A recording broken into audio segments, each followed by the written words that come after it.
आइए सुनते हैं मुंशी प्रेमचंद की लिखी कहानी दरोगा जी। कल शाम को एक जरूरत से तांगे पर बैठा हुआ जा रहा था कि रास्ते में एक और महाशय तांगे पर आ बैठे। तांगे वाला उन्हें बिठाना तो न चाहता था, पर इनकार भी न कर सकता था। पुलिस के आदमी से झगड़ा कौन मोल ले। ये साहब किसी थाने के दरोगा थे। एक मुकदमे की पैरवी करने सदर आए थे। मेरी आदत है कि पुलिस वालों से बहुत कम बोलता हूँ। सच पूछिए तो मुझे उनकी सूरत से नफरत है। उनके हाथों प्रजा को कितने कष्ट उठाने पड़ते हैं, इसका अनुभव इस जीवन में कई बार कर चुका हूँ। मैं जरा एक तरफ खिसक गया और मुंह फेर कर दूसरी ओर देखने लगा कि दरोगा जी बोले, जनाब, ये आम शिकायत है कि पुलिस वाले बहुत रिश्वत लेते हैं, लेकिन ये कोई नहीं देखता कि पुलिस वाले रिश्वत लेने के लिए कितने मजबूर किए जाते हैं। अगर पुलिस वाले रिश्वत लेना बंद कर दें तो मैं हलफ से कहता हूँ, ये जो बड़े बड़े ऊंची पगड़ियों वाले रईस नजर आते हैं, सब के सब जेल खाने के अंदर बैठे दिखाई दें। अगर हर एक का चालान करने लगे तो दुनिया पुलिस वालों को और भी बदनाम करे। आपको यकीन ना आएगा जनाब, रुपए की थैलियां गले लगाई जाती हैं। हम हजार इनकार करें, पर चारों तरफ से ऐसे दबाव पड़ते हैं कि लाचार होकर लेना ही पड़ता है। मैंने उपहास के भाव से कहा, जो काम रुपए लेकर किया जाता है वही काम बिना रुपये लिए भी तो किया जा सकता है। दरोगा जी हंस कर बोले, वो तो गुनाह बेलज्जत होगा बंदा परवर। पुलिस का आदमी इतना कट्टर देवता नहीं होता, और मेरा ख्याल है कि शायद कोई इंसान भी इतना बेलौस नहीं हो सकता। और सिंहों के लोगों को भी देखता हूँ, मुझे तो कोई देवता न मिला। मैं अभी इसका कुछ जवाब दे ही रहा था कि एक मियाँ साहब लंबी अचकन पहने, तुर्की टोपी लगाए, तांगे के सामने से निकले। दरोगा जी ने उन्हें देखते ही झुककर सलाम किया और शायद मिजाज शरीफ पूछना चाहते थे कि उस भले आदमी ने सलाम का जवाब गालियों से देना शुरू किया। जब तांगा कई कदम आगे निकल आया तो वो एक पत्थर लेकर तांगे के पीछे दौड़ा। तांगे वाले ने घोड़े को तेज किया, उस भले मानुस ने भी कदम तेज किए और पत्थर फेंका। मेरा सिर बाल बाल बच गया। उसने दूसरा पत्थर उठाया, वो हमारे सामने आकर गिरा। तीसरा पत्थर इतनी जोर से आया कि दरोगा जी के घुटने में बड़ी चोट आई। पर इतनी देर में तांगा इतनी दूर निकल आया था कि हम पत्थरों की मार से तो दूर हो गए थे। हाँ, गालियों की मार अभी तक जारी थी। जब तक वो आदमी आंखों से ओझल न हो गया, हम उसे एक हाथ में पत्थर उठाए गालियां बकते हुए देखते रहे। जब जरा चित्त शांत हुआ, मैंने दरोगा जी से पूछा, ये कौन आदमी था साहब? कोई पागल तो नहीं है? दरोगा जी ने घुटने को सहलाते हुए कहा, पागल नहीं है साहब, मेरा पुराना दुश्मन है।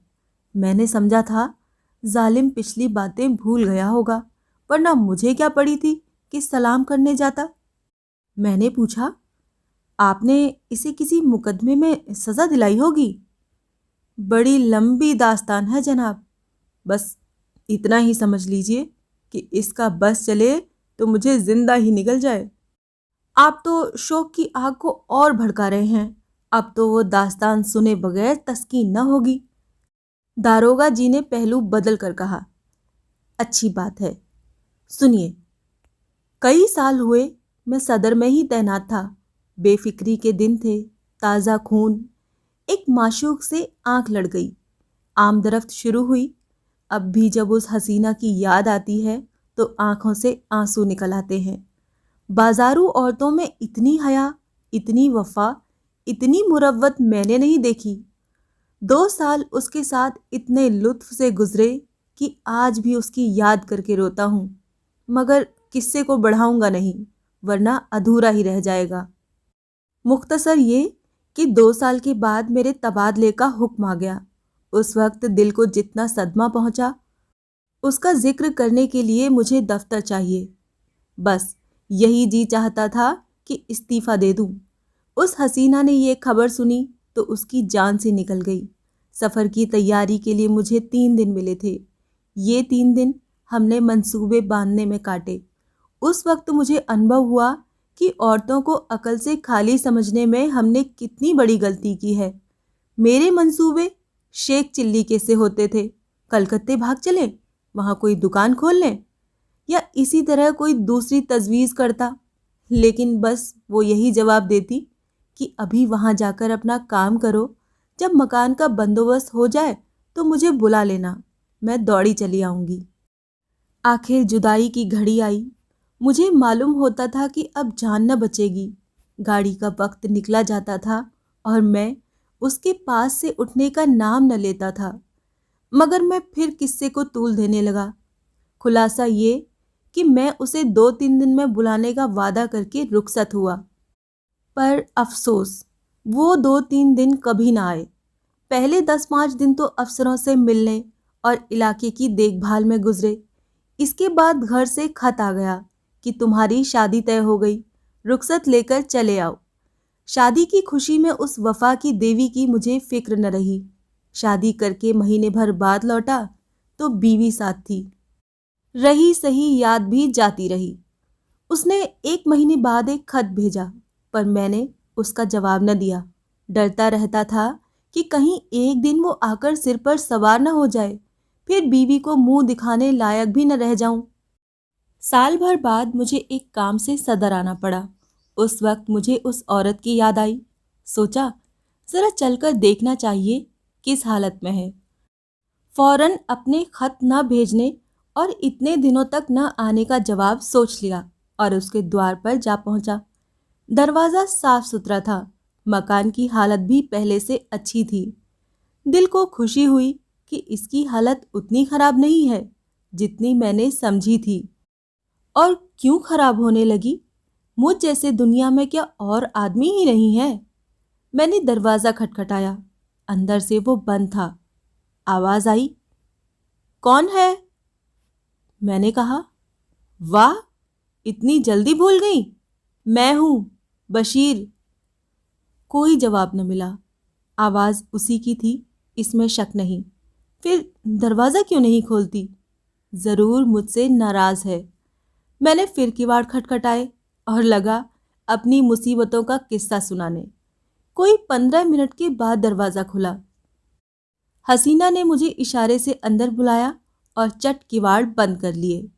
मैंने कहा, मैं तुमसे माफ़ी मांगने आया हूँ। यहाँ से जाकर मैं बड़ी मुश्किल में फंस गया। इलाका इतना खराब है कि दम मारने की मोहलत नहीं मिलती। हसीना ने मेरी तरफ न देखकर ज़मीन की तरफ ताकते हुए कहा, माफ़ी किस बात की? तुमसे मेरा निकाह तो हुआ न था। दिल कहीं और लग गया तो मेरी याद क्यों आती? मुझे तुमसे कोई शिकायत नहीं। जैसा और लोग करते हैं वैसा ही तुमने किया। यही क्या कम है कि इतने दिनों के बाद इधर आ तो गए। रहे तो खैरियत से? किसी तरह जिंदा हूँ। शायद जुदाई में घुलते घुलते ये तोन निकल आई है। खुदा झूठ न बुलवाए, तब से दूने हो गए। मैंने झेपते हुए कहा, ये सारा बलगम का फसाद है। भला मोटा मैं क्या होता? उधर का पानी निहायत बलगमी है। तुमने तो मेरी याद ही भुला दी। उसने अब की मेरी ओर तेज निगाहों से देखा और बोली, खत का जवाब तक न दिया, उल्टे मुझी को इल्ज़ाम देते हो। मैं तुम्हें शुरू से बेवफा समझती थी और तुम वैसे ही निकले। बीवी लाए और मुझे खत तक न लिखा। मैंने ताज्जुब से पूछा, तुम्हें कैसे मालूम हुआ कि मेरी शादी हो गई? उसने रुखाई से कहा, ये पूछकर क्या करोगे? झूठ तो नहीं कहती। बेवफा बहुत देखे, लेकिन तुम सबसे बढ़कर निकले। तुम्हारी आवाज़ सुनकर जी में तो आया कि दुत्कार दूं, लेकिन ये सोचकर दरवाज़ा खोल दिया कि अपने दरवाजे पर किसी को क्या जलील करूं। मैंने कोट उतारकर खूंटी पर लटका दिया, जूते भी उतार डाले और चारपाई पर लेट कर बोला, लैली, देखो इतनी बेरहमी से न पेश आओ। मैं तो अपनी खताओं को खुद तस्लीम करता हूँ और इसीलिए अब तुमसे माफ़ी मांगने आया हूँ। ज़रा अपने नाजुक हाथों से एक पान तो खिला दो। सच कहना, तुम्हें मेरी याद काहे को आती होगी? कोई और यार मिल गया होगा। लैली पानदान खोलकर पान बनाने लगी कि एकाएक किसी ने किवाड़ खटखटाए। मैंने घबराकर पूछा, ये कौन शैतान आ पहुंचा? हसीना ने होठों पर उंगली रखते हुए कहा, ये मेरे शौहर हैं। तुम्हारी तरफ से जब निराश हो गई तो मैंने इनके साथ निकाह कर लिया। मैंने त्योरियां चढ़ाकर कहा, तो तुमने मुझसे पहले ही क्यों न बता दिया? मैं उल्टे पांव लौट न जाता? ये नौबत क्यों आती? न जाने कब की ये कसर निकाली। मुझे क्या मालूम था कि ये इतनी जल्द आ पहुंचेंगे। रोज तो पहर रात गए आते थे, फिर तुम इतनी दूर से आए थे। तुम्हारी कुछ खातिर भी तो करनी थी। ये अच्छी खातिर की। बताओ अब जाऊं कहाँ? मेरी समझ में तो खुद कुछ नहीं आ रहा है। या अल्लाह, किस अजाब में आ फंसी। इतने में उन साहब ने दरवाज़ा खटखटाया। ऐसा मालूम होता था कि किवाड़ तोड़ डालेगा। हसीना के चेहरे पर एक रंग आता था, एक रंग जाता था। बेचारी खड़ी कांप रही थी। बस जबान से यही निकलता था, या अल्लाह रहम कर। बाहर से आवाज आई, अरे तुम क्या सरे शाम सो गई? अभी तो 8 भी नहीं बजे। कहीं सांप तो नहीं सूंघ गया? अल्लाह जानता है, अब और देर की तो किवाड़ चिड़वा डालूंगा। मैंने गिड़गिड़ाकर कहा, खुदा के लिए मेरे छिपने की कोई जगह बताओ। पिछवाड़े कोई दरवाजा नहीं? ना, संडास तो है। सबसे पहले वो वहीं जाएंगे। अच्छा, वो सामने कोठरी कैसी है? हाँ है तो, लेकिन कहीं कोठरी खोलकर देखा तो? क्या बहुत डबल आदमी है? तुम जैसे दो को बगल में दबा ले। तो खोल दो कोठरी। वो ज्यों ही अंदर आएगा मैं दरवाज़ा खोलकर निकल भागूंगा। हसीना ने कोठरी खोल दी। मैं अंदर जा घुसा। दरवाज़ा फिर बंद हो गया। मुझे कोठरी में बंद करके हसीना ने जाकर सदर दरवाज़ा खोला और बोली, क्यों किवाड़ तोड़े डालते हो? आ तो रही हूं। मैंने कोठरी के किवाड़ों के दराजों से देखा। आदमी क्या, पूरा देव था। अंदर आते ही बोला, तुम सरे शाम सो गई थी? हाँ, जरा आंख लग गई थी। मुझे तो ऐसा मालूम हो रहा था कि तुम किसी से बातें कर रही हो। वहम की दवा तो लुकमान के पास भी नहीं। मैंने साफ सुना, कोई ना कोई था जरूर। तुमने उसे कहीं छिपा रखा है। इन्हीं बातों पर तो तुमसे मेरा जी जलता है। सारा घर तो पड़ा है, देख क्यों नहीं लेते? देखूंगा तो मैं जरूर ही, लेकिन तुमसे सीधे सीधे पूछता हूं, बतला दो, कौन था?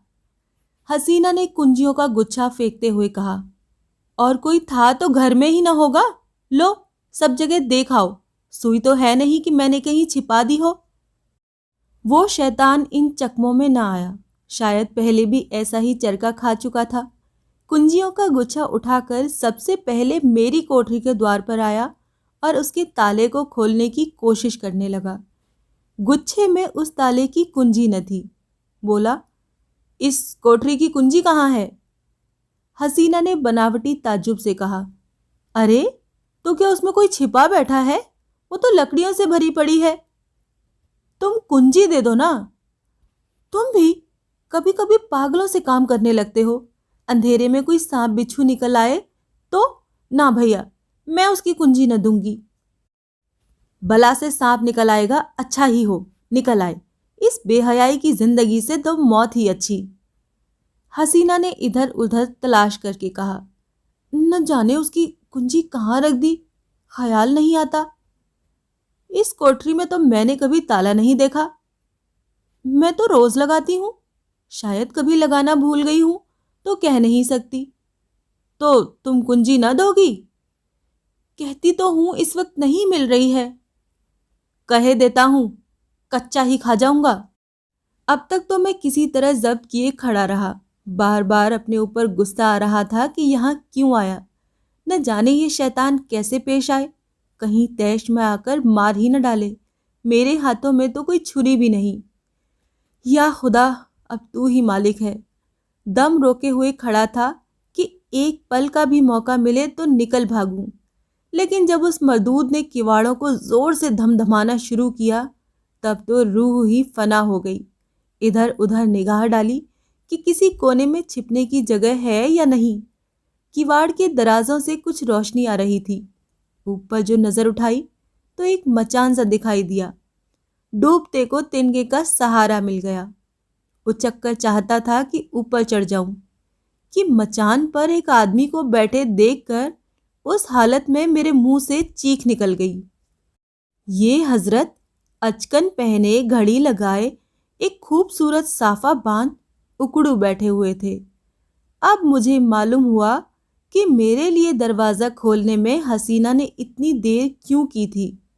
अभी इनको देख ही रहा था कि दरवाजे पर मूसल की चोटें पड़ने लगीं। मामूली किवाड़ तो थे ही, 3-4 चोटों में दोनों किवाड़े नीचे आ रहे और वो मर्दूद लालटेन लिए कमरे में घुसा। उस वक्त मेरी क्या हालत थी, इसका अंदाज आप खुद कर सकते हैं। उसने मुझे देखते ही लालटेन रख दी और मेरी गर्दन पकड़कर बोला, अच्छा, आप यहाँ तशरीफ रखते हैं? आइए, आपकी कुछ खातिर करूं।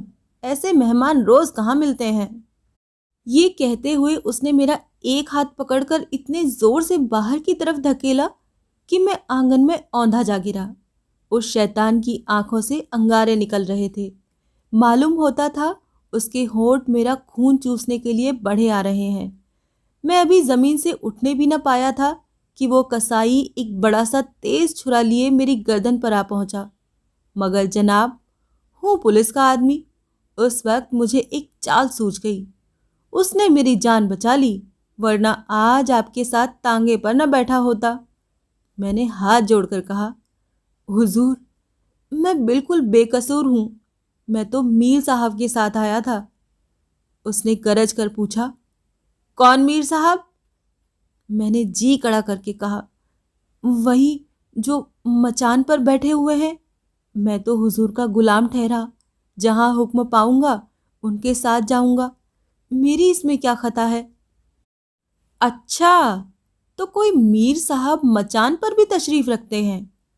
उसने मेरा हाथ पकड़ लिया और कोठरी में जाकर मचान पर देखा।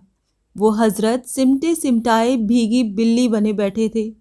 चेहरा ऐसा पीला पड़ गया था, गोया बदन में जान ही नहीं।